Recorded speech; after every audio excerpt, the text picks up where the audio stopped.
Il serait injuste de ne pas dire la vérité qui peut libérer ou qui peut affranchir.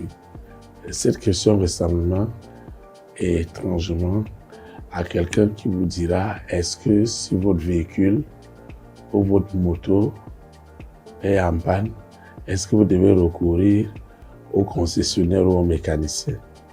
C'est une évidence. L'homme a cette nature divine, c'est Dieu qui l'a créé. Et lorsque ce corps ne va pas bien, il est très important que cet homme-là recourt à tous les dispositifs que Dieu a mis à sa disposition pour donner de l'épanouissement à ce corps dans lequel l'Esprit de Dieu habite au travers de nous.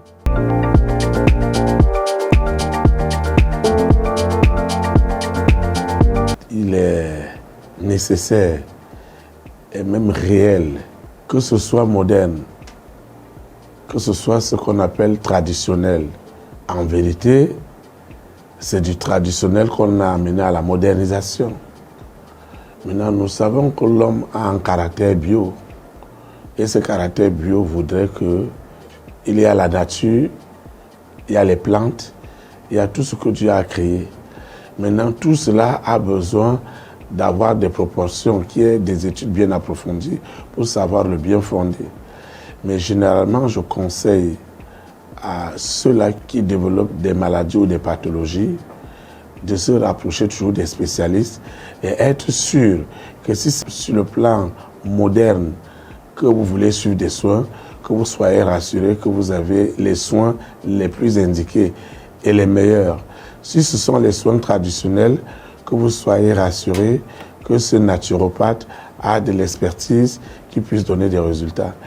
Le danger ici, c'est que nous nous attachions à ceux pour lesquels nous n'avions pas, ceux-là qui ont de l'expertise pour le faire.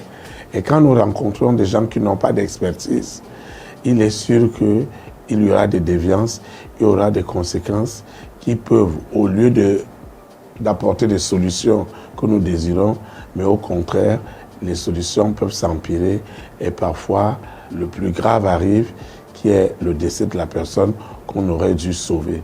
Donc, de par mon expérience de berger, de par mon expérience professionnelle, j'ai toujours pensé qu'il fallait s'adresser aux personnes les plus indiquées dans ce qu'on veut faire en ce qui concerne les soins. Figurez-vous, un jour, on m'a amené un bébé et j'ai compris que ce bébé avait besoin de soins médicaux, de soins modernes. Mais malheureusement, on s'est attaché à lui donner des soins traditionnels qui ont plutôt empiré la situation de l'enfant. Maintenant, le pire était venu pas parce que la médecine traditionnelle n'est pas bonne ou parce que la médecine moderne n'a pas son nom à dire, mais en réalité, ils ne se sont pas adressés aux professionnels. Et lorsqu'on ne s'adresse pas aux professionnels, il y a toujours des conséquences. Dieu merci, la vie de l'enfant a été sauvée.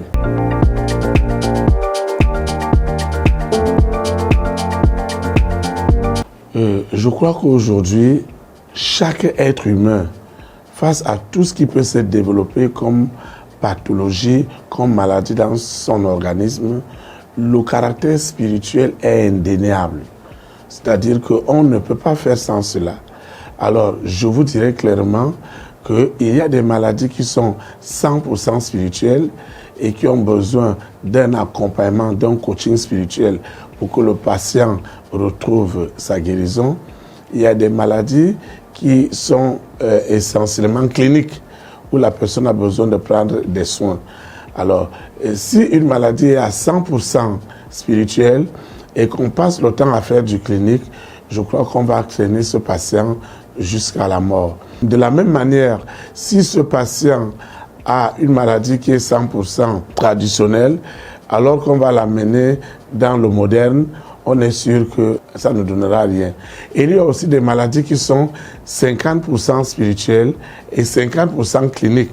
Ça veut dire que pendant qu'on est en train d'invoquer le Saint-Esprit, pendant qu'on est en train d'invoquer l'Esprit de Dieu pour la guérison de ce patient, il est très important aussi qu'il suive des soins médicaux. Je vais vous donner un cas. On m'a amené une maman qu'on accusait de sorcellerie et que les pathologies qu'elle développait étaient de la sorcellerie.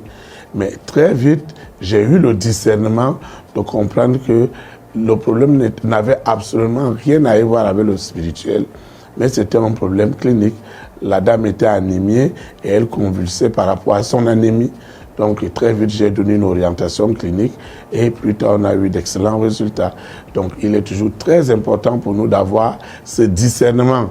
Quand vous développez un mal, vous ne faites que faire des examens, des soins. Pendant 1 an, 2 ans, 3 ans, vous n'avez pas de résultats. Vous devez toujours avoir le bon conseil de quelqu'un qui peut vous orienter spirituellement pour discerner et comprendre qu'est-ce qui ne va pas réellement.